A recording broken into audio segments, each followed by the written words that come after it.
अस्सलाम वालेकुम। आप देख रहे हैं टीवी 49 न्यूज यूके और मैं हूं मुनीर पीरजादा।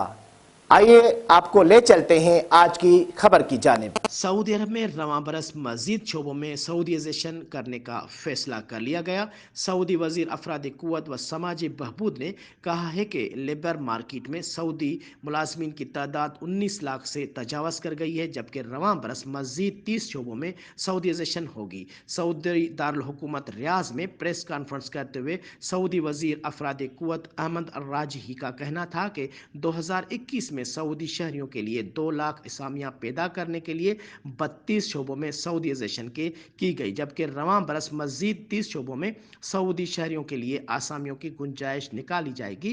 राजही ने इस बात पर खुशी का इजहार किया कि प्राइवेट सेक्टर की कंपनियां और इदारे सऊदीज़ेशन के सिलसिले में 95% की पाबंदी कर रहे हैं, जबकि विजन 2030 के तहत तमाम शोबों में ज़्यादा से ज़्यादा सऊदी शहरियों को मुलाजमत देने का हदफ भी पूरा कर लिया जाएगा।